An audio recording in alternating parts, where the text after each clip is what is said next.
আসসালামু আলাইকুম। বাইরে প্রচণ্ড রোদ, তাই না? এই দেখেন রোদের একদম এত রোদের পাওয়ার যে টেকাই যাচ্ছে না, বাইরে সব কিছু গলে একদম আহ, নাজেহাল অবস্থা।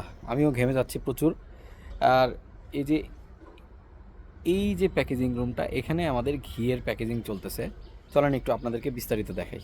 একটা চরম সত্য ফ্যাক্ট হচ্ছে কি জানেন, আপনারা ঘিয়ের উপরি ভাগে যদি একটু লিকুইড টাইপের কিছু দেখেন তাহলে এটাকে খুবই সন্দেহের চোখে দেখেন। মনে করেন যে এটা ভেজাল ঘি, এই ঘিয়ের মধ্যে তেল মিক্স করা আছে। ফর ইউর কাইন্ড ইনফরমেশন আমি আপনাদেরকে একটু জানায় রাখি যে দয়া করে একটু ঘেটে দেখবেন যে খাঁটি ঘি কিন্তু উপরে এরকম গরমে লিকুইড হবে, তেল তেল ভাব হবে।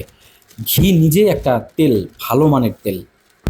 আমি আরও একটু আপনাদেরকে খুলে বলি, ঘি তৈরি হয় দুধ থেকে, গরুর দুধ থেকে এই ঘি তৈরি করা হয়। দুধের মধ্যে যে 3 to 4% ফ্যাট আছে, ওই ফ্যাট অর্থাৎ সর আপনারা যেটাকে বলেন, যেটাকে নুনি বলেন, ওই ফ্যাটটাকে সুন্দর করে আলাদা করে এটাকে জাল করে আস্তে আস্তে আস্তে আস্তে নির্দিষ্ট প্রক্রিয়ার মাধ্যমে জাল করে এই ঘি তৈরি করা হয়।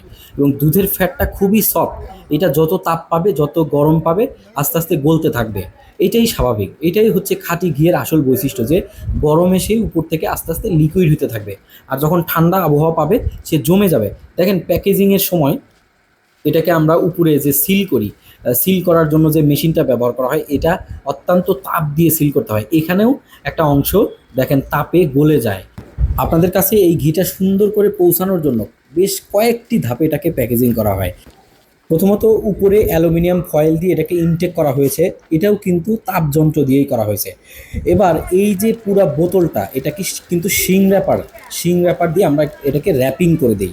এই র্যাপিং করাটাও কিন্তু একটা তাপযন্ত্রের মাধ্যমেই করা হয়, তাপ তাপ প্রয়োগের মাধ্যমে এটাকে শিং র্যাপ করে দেওয়া হয়, যাতে খুবই সিকিউরলি আপনাদের কাছে পৌঁছায়। দেখেন এরকম আস্তে আস্তে যত হ্যান্ডেলিং করা হয় তত কিন্তু উপরে এরকম লিকুইড জমতে থাকে। এই যে দেখেন উপরের ভাগটা এরকম লিকুইড হয়ে যাবে। এই ঘিয়ের এই অংশটাই কিন্তু বেশি মজার, বেশি স্বাদের। আপনারা করবেন কি, প্রত্যেকবার খাওয়ার সময় এই যে লিকুইডটা এটাকে মিক্স করে নেবেন, চামচ দিয়ে পুরাটাকে একটু ওয়েল মিক্স করে নেবেন, উপর নিচ মিক্স করে নেবেন। তাহলে কিন্তু শুরু থেকে শেষ পর্যন্ত যতটা সম্ভব এই ঘিয়ের ঘ্রাণ স্বাদ একদম অটুট থাকবে।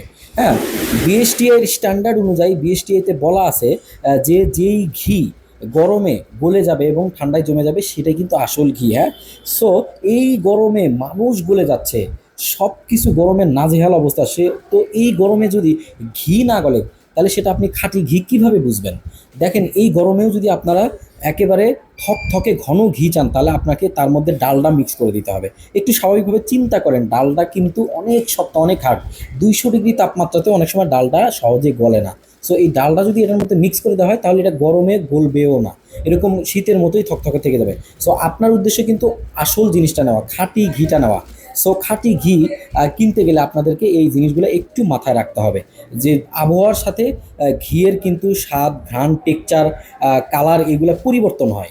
হ্যাঁ, এবং আপনারা একটা জিনিস জেনে থাকবেন যে আমরা কিন্তু এই বয়ামের ওজন বাদ দিয়ে আপনাদেরকে শুধু ঘি দিচ্ছি 1/2 কেজি এবং 1 কেজি পরিমাণের।